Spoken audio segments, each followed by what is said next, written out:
Hello everyone and welcome back. In the last video, we looked at the core Git workflow. So we looked at the staging, committing, and also viewing the history.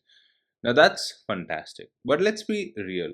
Even the most seasoned developers can make mistakes. It's part of the job. Now the good news is Git is designed to help you undo those mistakes safely. Today, we will be talking about some essential commands to help you get out of tricky situations, focusing on basic fixes for uncommitted changes. We will look at Git restore, Git reset, and a quick tip for fixing your last commit. So let's dive into this. So we will cover three common oops moments and how to fix them. So one is you have made changes in your working directory, but you want to discard them completely. Then the second moment is you have used git add to move files to the staging area, but now you want to unstage them before committing. And the last moment is you just made a commit, but immediately realized you forgot something small. So these are your safety nets for uncommitted or just committed changes.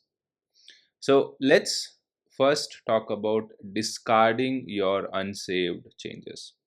So imagine you are coding and you have made a bunch of changes to a file. Then you realize, oh no, this isn't right.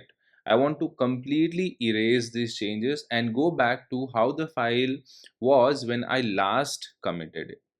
This is where we can make use of this git restore command, which can come in handy. This will discard any changes that you have done in the working directory.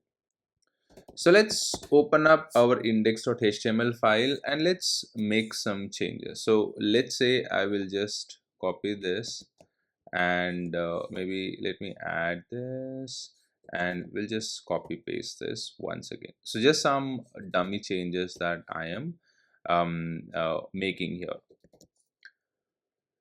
Now let's save this file and let's run the git status command. So git tells us index.html file has been modified and these changes are currently only in our working directory. So you can see this changes not staged for commit, and the red color basically indicates it's in the working area.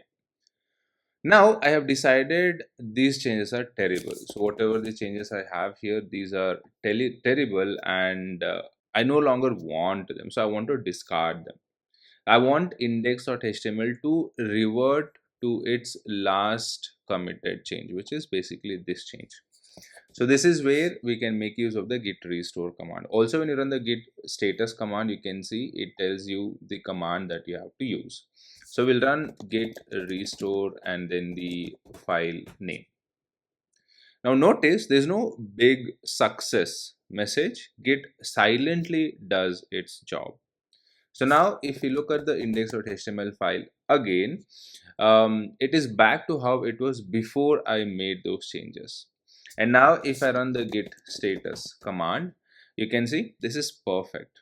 Our working directory is clean again. So git restore is a lifesaver for quickly discarding unwanted local modifications. So any changes that you have done in your working directory, if you don't want them, if you want to discard them, and you want to go back to the previous version of that particular file, we can make use of the git restore command. Now, a very important note. So if you just use the git restore command without a specific file, this will discard all the changes in your working directory. So basically all the files, if you had 10 files, if you had modified all the 10 files, all those changes will be gone. So use this very carefully. Next, we will talk about unstaging files. Now, okay, what if you have made the changes and you have already used the git add command to move them to the staging area? You then realize, oops, I staged that file by mistake. I don't want it in this next commit. For this, we can use the git reset command. So this command will move a file from the staging area back to your working directory, meaning it is unstaged. So let's say we will go to our file, and maybe I'll just copy paste the same thing. Let me save this, and we will do a add.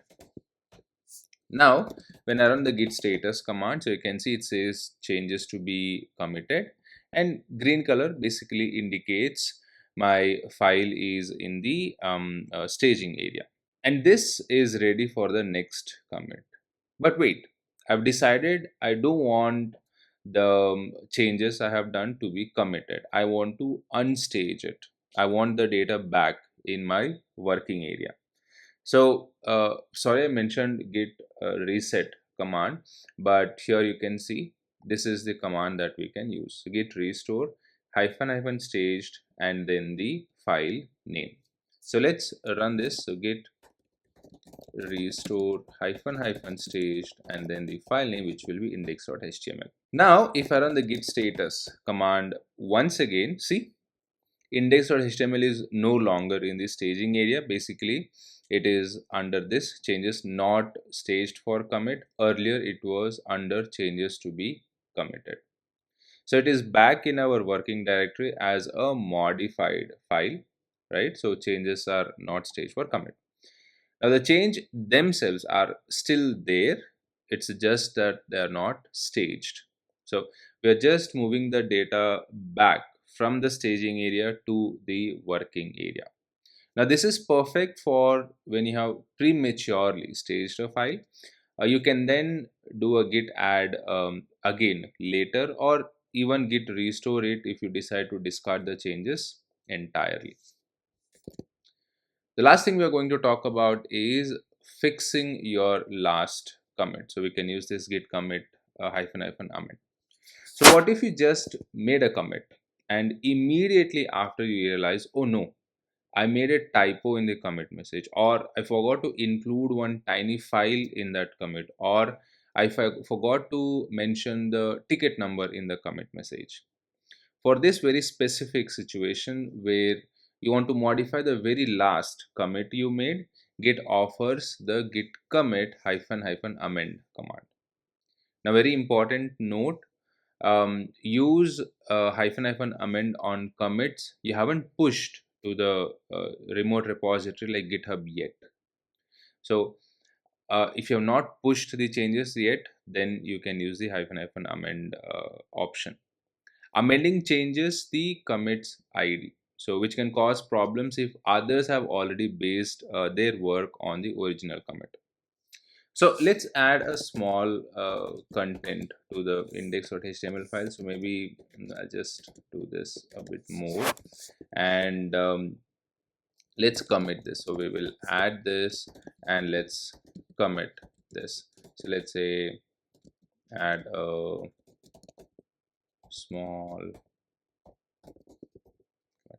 Now you can see I'm doing a deliberate typo over here so that we can fix it. Now, so my last commit basically, it has a typo. So if you look at the git log command, so you can see there is a typo in my commit message. I want to fix that.